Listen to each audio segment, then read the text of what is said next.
Assalamualaikum warahmatullahi taala wabarakatuh. Jumpa lagi di channel Indra Edu.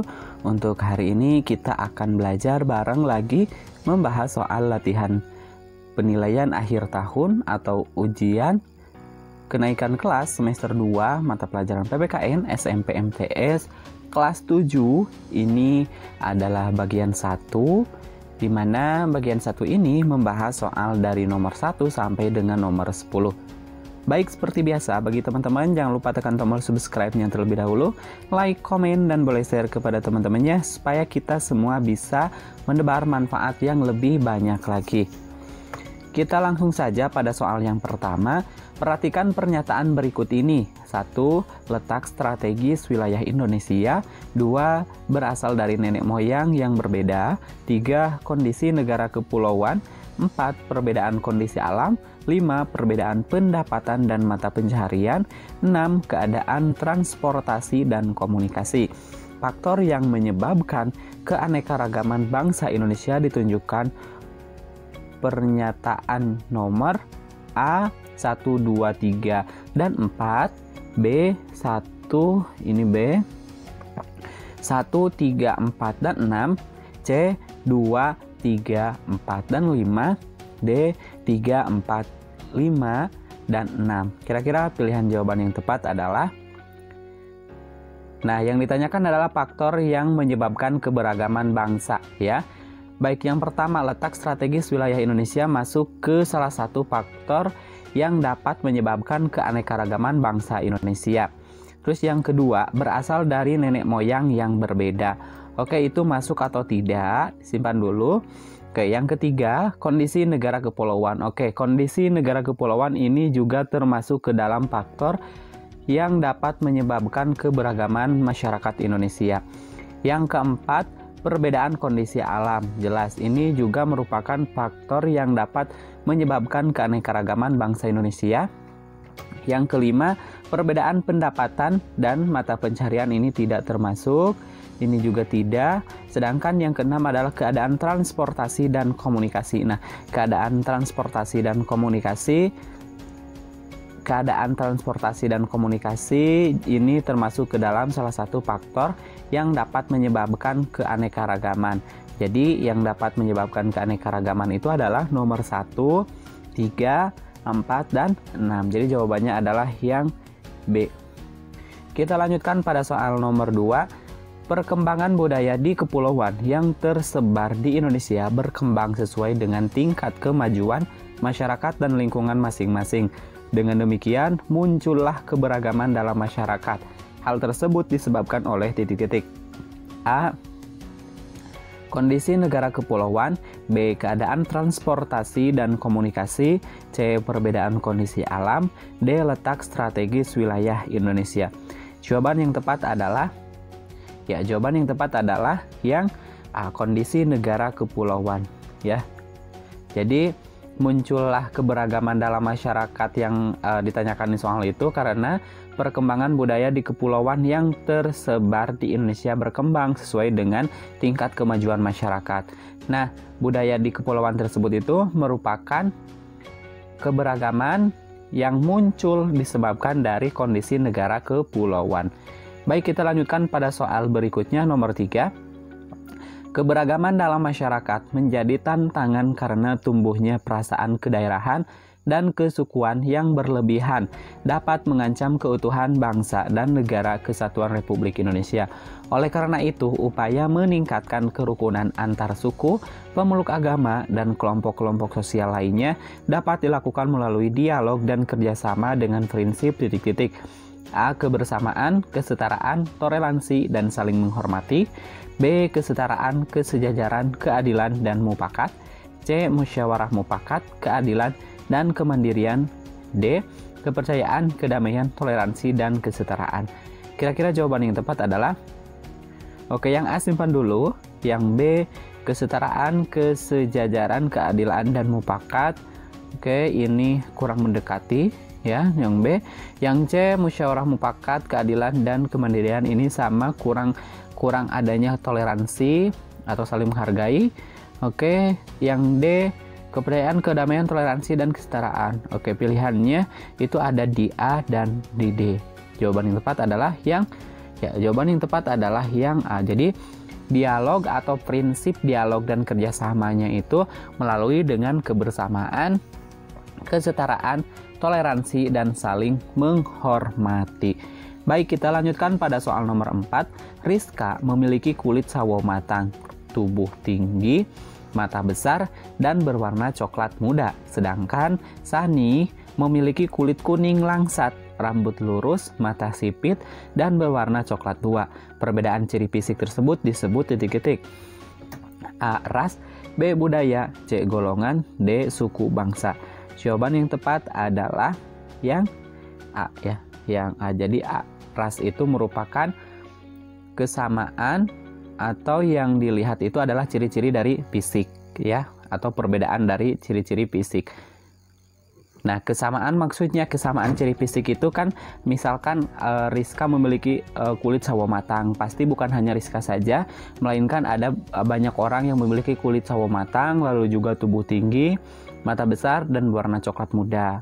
Nah, sedangkan Sani memiliki kulit kuning, langsat, rambut lurus, mata sipit, dan berwarna coklat tua. Nah, jadi Sani dan Rizka itu ada banyak orang yang memiliki kesamaan yang sama. Nah, sedangkan perbedaan ciri fisik tersebut itu disebut dengan ras. Kita lanjutkan pada soal nomor 5. Pada hari Kartini, seluruh siswa kelas 7 akan menggunakan pakaian adat. Putri akan menggunakan pakaian adat tradisional dari Betawi yang khas dengan kebaya dan selendang kepala. Berbeda dengan Putri, Husna menggunakan pakaian adat dari Makassar, yaitu baju bodo lengkap dengan perhiasannya. Pakaian adat yang dipakai siswa kelas 7 merupakan bagian titik-titik. A. Ras, B. Agama, C. Suku bangsa, D. Multikulturalisme. Jawaban yang tepat untuk soal nomor 5 adalah dari suku bangsa ya. Kita lanjutkan pada soal nomor berikutnya, nomor 6. Bangsa kita adalah bangsa yang majemuk, artinya bahwa bangsa kita terdiri dari berbagai macam suku, agama, ras, dan antar golongan. Keberagaman ini memiliki dampak negatif dan juga dampak positif. Di bawah ini merupakan salah satu dampak positif dari keberagaman bangsa Indonesia, yaitu titik-titik. A. Adanya ketidakharmonisan dalam hubungan masyarakat. B. Memberikan manfaat bagi perkembangan dan kemajuan bangsa Indonesia. C. Banyak bermunculan konflik antar masyarakat di daerah. D. Perkembangan pembangunan di Indonesia menjadi terhambat. Jawaban yang tepat untuk soal nomor 6 adalah di sini adalah yang merupakan dampak positifnya ya. Jadi yang ditanyakan di soal itu adalah salah satu dampak positif dari keberagaman bangsa Indonesia, yaitu yang A, adanya ketidakharmonisan. Yang A, tidak ya, ini merupakan salah satu dampak negatif.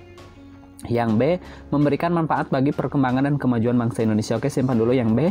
Yang C, banyak bermunculan konflik. Ini konflik masuk ke salah satu dampak negatif.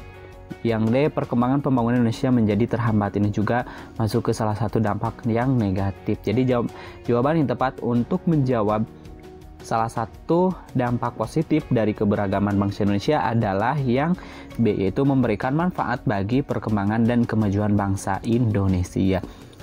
Kita lanjutkan pada soal nomor 7. Perhatikan pernyataan berikut ini.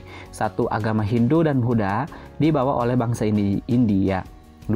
Agama Islam dibawa oleh pedagang Gujarat. Yang nomor 3. Agama Hindu dan Buddha dibawa oleh bangsa Eropa. Yang nomor 4. Agama Islam dibawa oleh pedagang Malaysia. 5. Agama Konghucu dibawa oleh pedagang dari Cina.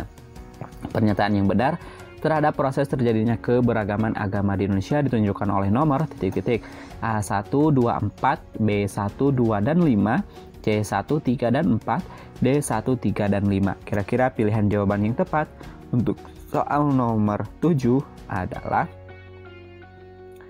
jawabannya adalah, coba lihat yang nomor 1.